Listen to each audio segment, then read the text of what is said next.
guys, and welcome back to a new video. I haven't done commentary in a while, and if you've been a part of my Discord and my journey, you already know the circumstances and the reasons.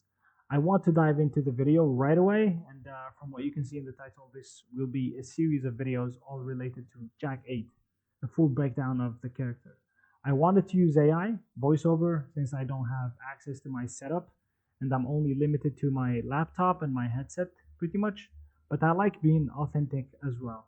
And therefore, if you would like me to use AI in the future, you let me down in the comment section below. Before we start, I want to point out that this video is not targeted at complete beginners with Tekken and fighting games. You'll need a bit of terminology, knowledge about fighting games in general, and Tekken specifically.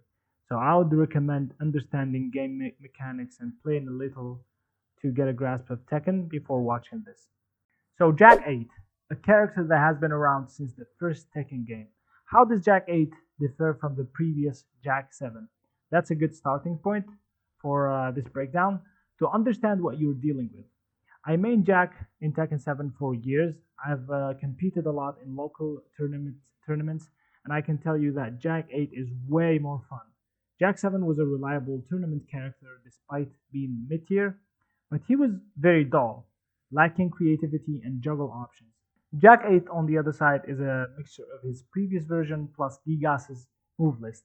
We now have access to a lot of new tools and a completely new stance, which is Gamma stance. This doesn't change his main game plan and style, but it makes him more exciting to play. That's my opinion.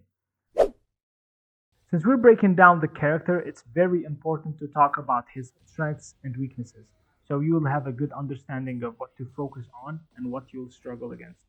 The first thing that comes to mind when talking about his strengths is his poking and massive range, as that is his strongest suit and has always been. Jack has great range control due to his long arms, which means his normal generic moves are long ranged. This includes 1, forward 2, forward 1, down forward 1, and down back 1, and a lot of other pokes that I haven't mentioned. All great pokes in terms of range, safety, and neutral control. He also has great punishment capabilities, such as down forward 2, forward 1 plus 2, and while standing 1, while standing 2, 1, while standing 2, 4.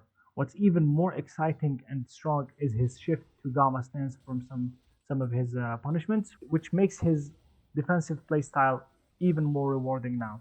He also has a good chip damage, great plus frames, effective 50-50s and no keys, and a decent grab game. His heat game is also very strong as he has one of the top heat bursts, if not the best, with a 10 frame startup for the heat burst.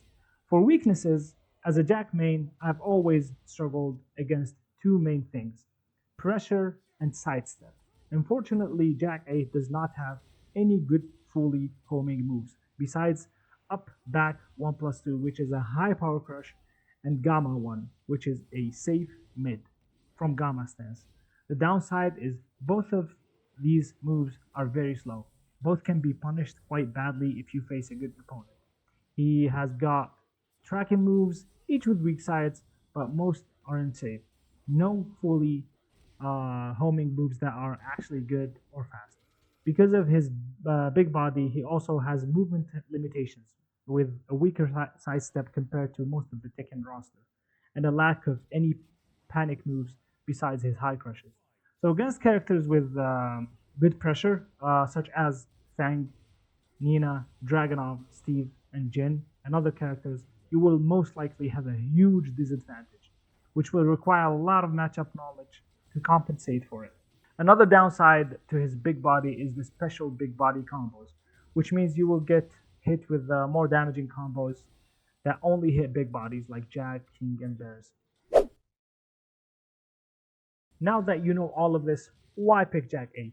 I picked Jack when I started playing on Instinct. I didn't know anything about the character. I just thought he was a pretty cool robot, and he is huge, and I thought I could beat everyone.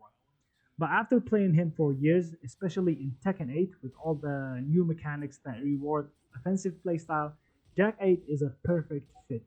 You can watch pro players like Joey Crush and Neo L smash with him in the pro scene. His defensive arsenal is also pretty good, but his offensive potential and constant pressure are awesome. So if you are looking for an aggressive oriented character, Jack is the pick. Compared to the Tekken 8 roster, I would probably put Jack in mid tier, but for casual players, you could easily dominate, as most of casual players would fold under his constant poking and pressure. So for casual players, he's probably high tier. For for someone who's seeking to compete, he's mid tier. I think for a general breakdown, this is as far as I can go, as I don't want to make it too complicated. We'll dive in and discuss other aspects in depth, such as key moves, game plan, combos, pressure and punishment, advanced setups, tech traps, and finally matchups in the next episodes. It's great to have a good understanding of your character before you pick him, and that's what this video was meant for. If you have any questions, you can join our Discord or comment down below. I hope this video helped. I hope you enjoyed it, and I'll see you in the next one.